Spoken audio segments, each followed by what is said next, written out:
हर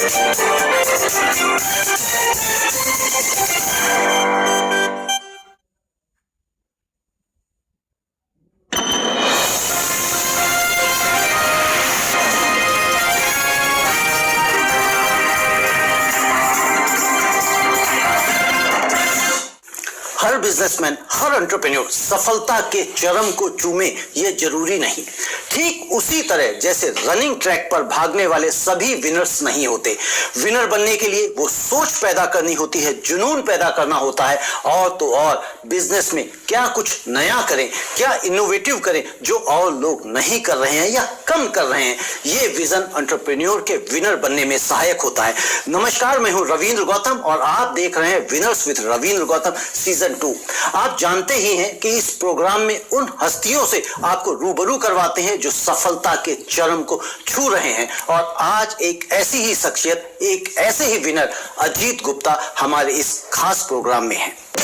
अजीत गुप्ता के business career की शुरुआत 1982 से उनके पेरेंटल बिजनेस से हुई, लेकिन उनकी दूरदर्शिता, उनके विजन ने उन्हें ये बता दिया कि यहाँ उनके लिए कुछ खास करने को नहीं है, और वो निकल पड़े नए व्यवसाय की तलाश में और महज 18 वर्ष की आयु में अमेरिका पहुंच गए और वहां से ग्लास फिल्म का इंपोर्ट शुरू किया और यहाँ बतौर सेल्समैन उसे बेचने का प्रयास किया, लेकिन अपने पहले प्रयास में असफल हो गए।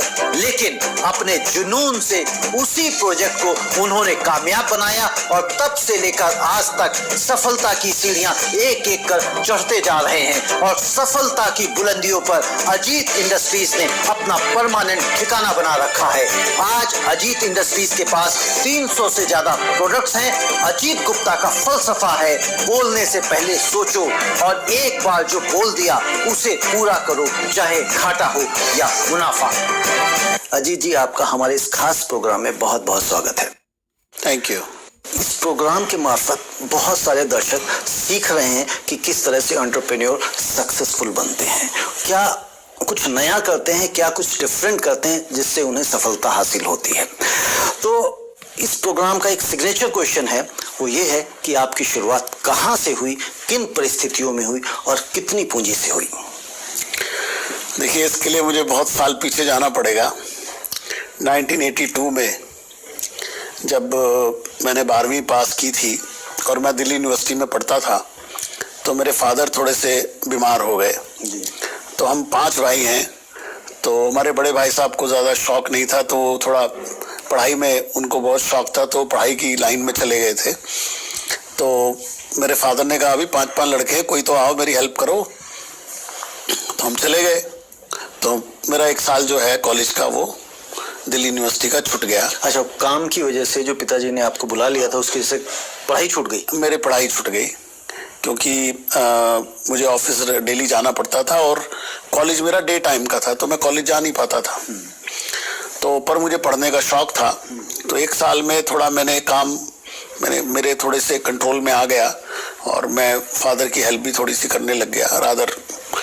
पर वहाँ पर जो काम था बहुत सुपर प्रोडक्टिव काम नहीं था, एक नॉर्मल सा काम था जो कि ठीक है मैं कर रहा था। तो फिर एक नया आइडिया आया बिजनेस का, तो मैंने फादर से कहा भी मैं कुछ जो है काम और करना चाहता हूँ जिसमें मेरे को करके कुछ लगे कि मैंने कुछ जो है अचीव किया है या कुछ ग्रो किया है।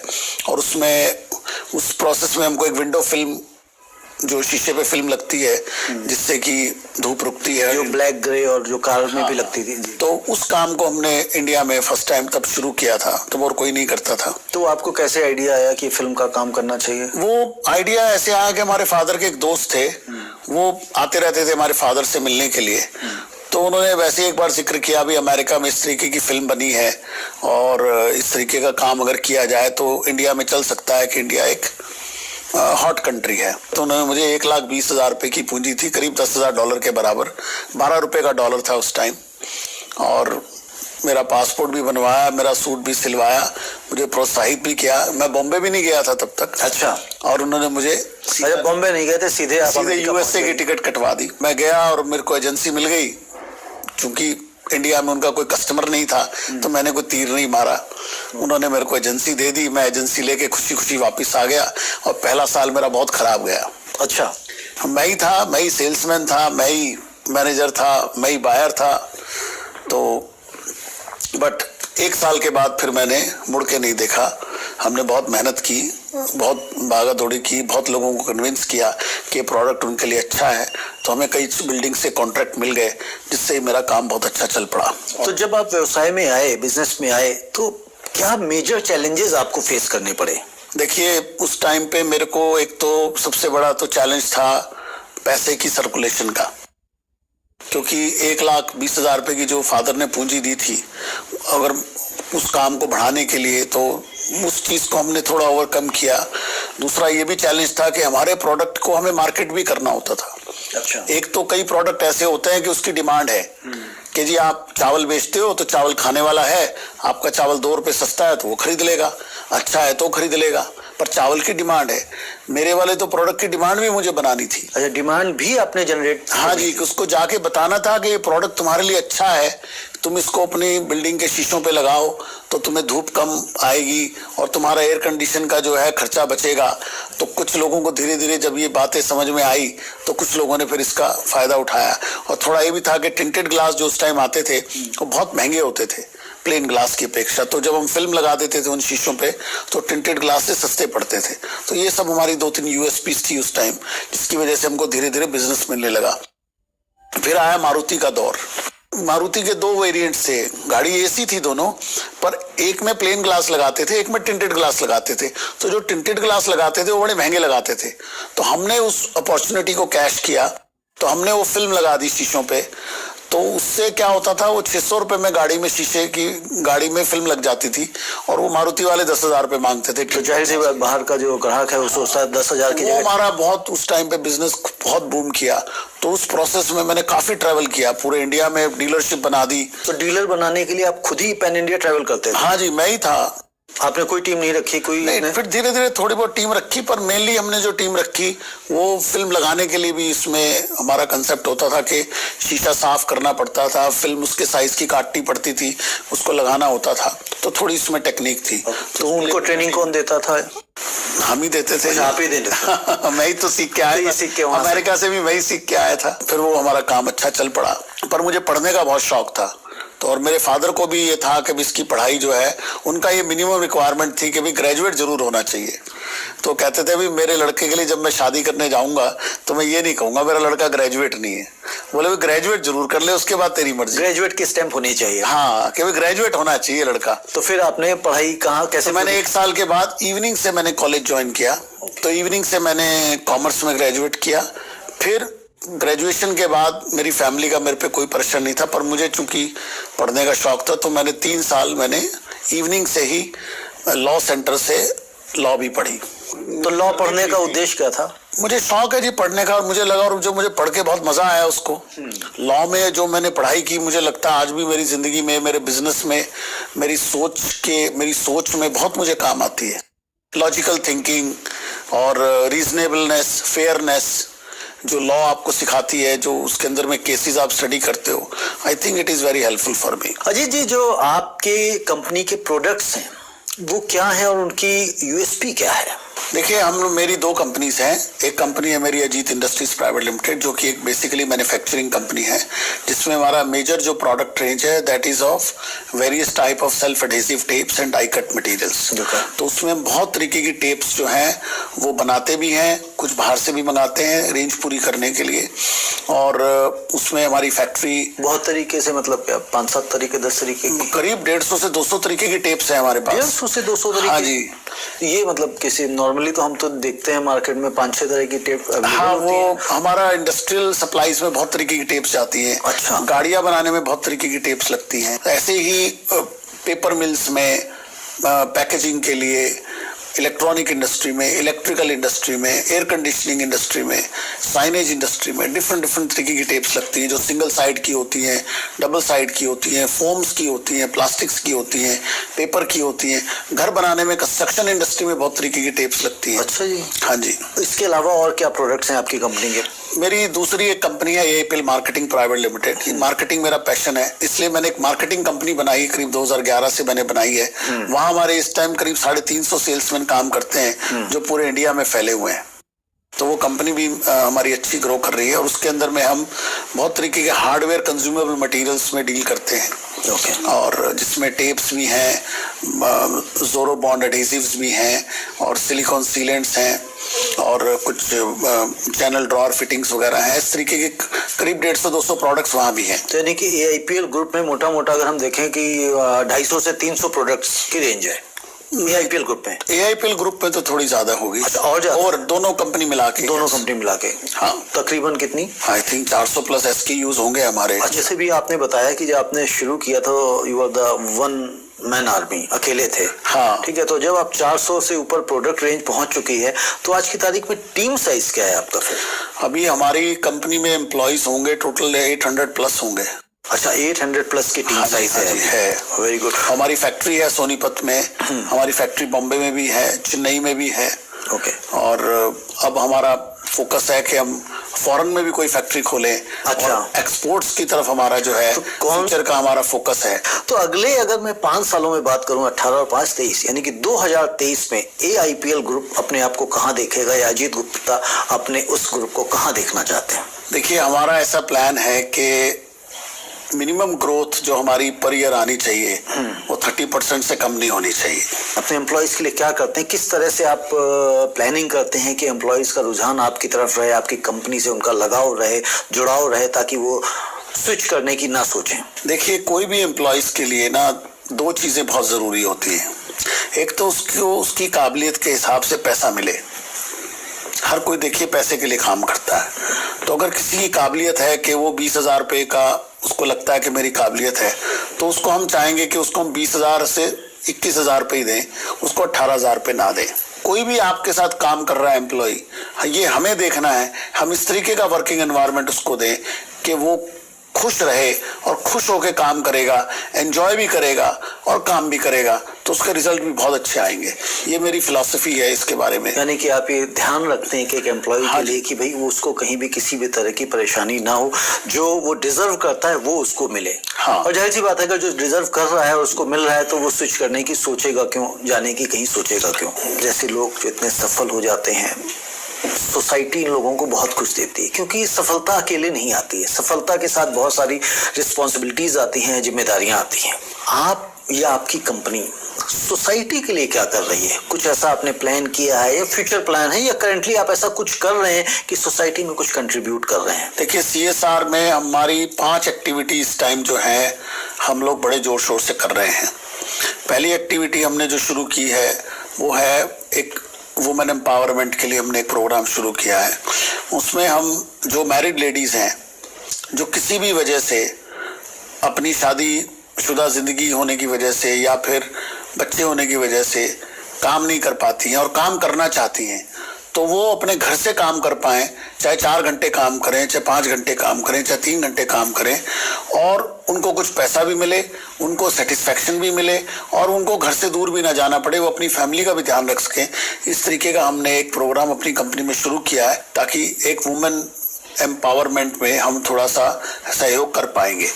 दूसरा प्रोग्राम जो हमारे यहाँ चल रहा है वो हम एक सेंटर ऑफ एक्सीलेंस सेटअप कर रहे हैं under the ministry of skill development. Centre of excellence में हम लोग ट्रेनिंग देंगे। अभी शुरुआत हमने किया कारपेंट्री प्रोग्राम से और हम पूरा हमारी कंपनी के CSR फंड से उसको कर रहे हैं और उसमें हम कारपेंटर्स को ट्रेनिंग देंगे। 1 हफ्ते का भी एक प्रोग्राम है जिसमें कारपेंटर को नई टेक्निक सिखाएंगे और एक 3 महीने का प्रोग्राम है जिसमें बिल्कुल नए एक बेरोजगार युवक को स्क्रैच से हम उसको 3 महीने में लेटेस्ट मशीन के थ्रू कारपेंट्री सिखाएंगे। और तीसरा, इस टाइम दुनिया में स्ट्रेस बहुत है, उसके लिए हम लाफ्टर क्लब को फाइनेंशियली और फिजिकली भी सपोर्ट करते हैं। अच्छा।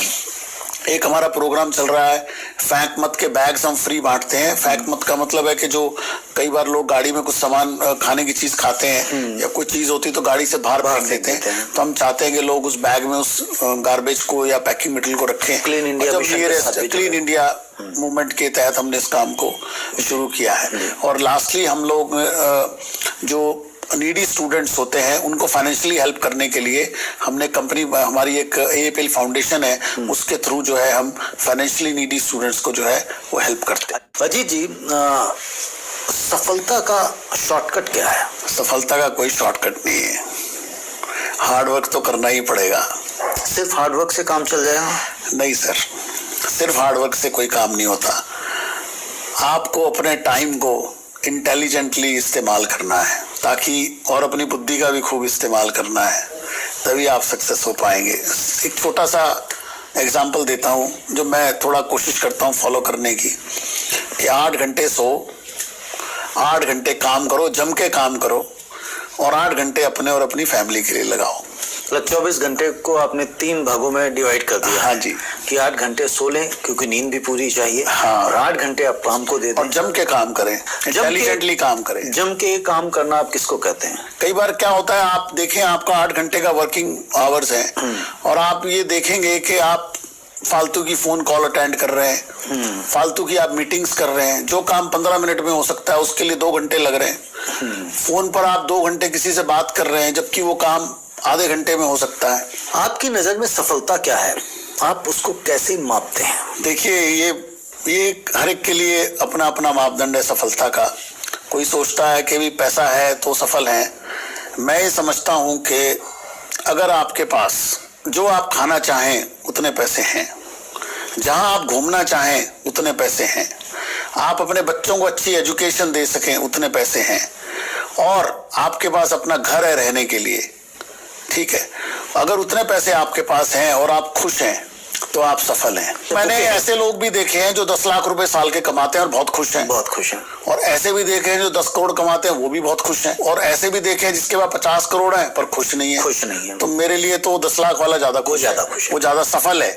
अजीत जी, सफलता को क्या अकेले रास्ते पे चलकर हासिल किया जा सकता है, या उसके लिए कुछ सपोर्ट सिस्टम की जरूरत होती है? और अगर ऐसा है तो आपकी लाइफ में आप अकेले चले या आपको सपोर्ट सिस्टम मिला? फैमिली का, फ्रेंड्स का बहुत सपोर्ट मिला, मेरे पेरेंट्स का, मेरी वाइफ का, मेरे ब्रदर्स का, मेरी सिस्टर का, मेरे फादर इन लॉ की, उनकी फैमिली का, मेरे अंकल का, और मेरे बहुत सारे ऐसे फ्रेंड्स हैं जिन्होंने मेरे बहुत सपोर्ट किया है। मैं उन सब का शुक्रगुजार हूँ।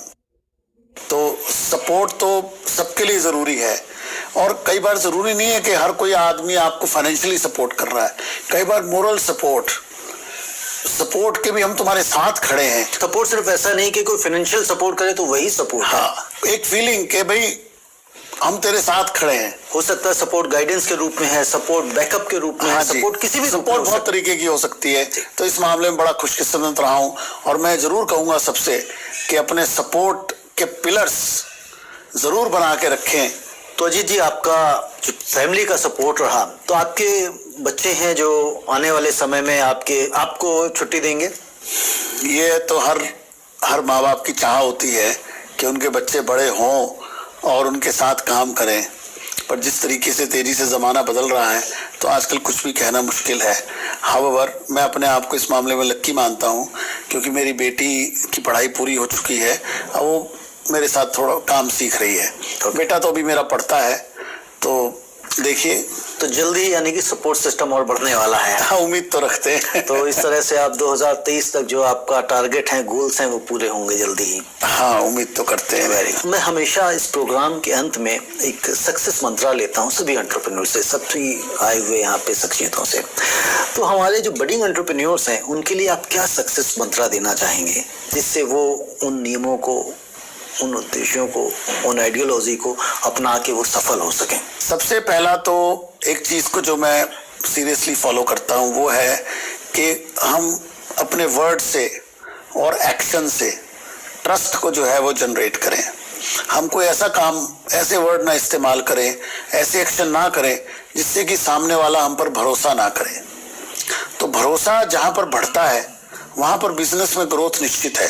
दूसरा, अपने माइंड को फ्री रखें, अपने माइंड को ज़्यादा भरें नहीं कि हर चीज़ को याद रखने की कोशिश करें। कोई भी ऐसी बात हो, कुछ भी हो, डेली की अपनी डायरी रखने की हैबिट डालें। जितनी भी कोई डिस्कशंस हैं, कोई पॉइंट्स हैं, आप अपनी डायरी में, आईपैड में अपने नोट कर लें। तीसरा, लर्निंग जो है वो बहुत ज़रूरी है।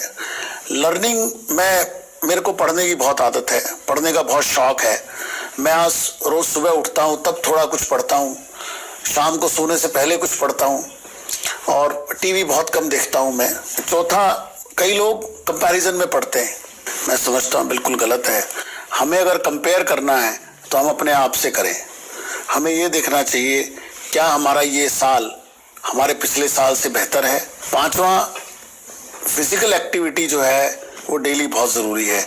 ऐसी कोई ना कोई फिजिकल एक्टिविटी ज़रूर करनी चाहिए जिसमें कि आपको पसीना आए, उससे आपकी बॉडी भी एक्टिव रहेगी, आपका माइंड भी एक्टिव रहेगा। सबसे बढ़िया है कि आप कोई ना कोई स्पोर्ट्स में ज़रूर अगर डेली हिस्सा ले सकते हैं तो मज़ा ही आ जाएगा।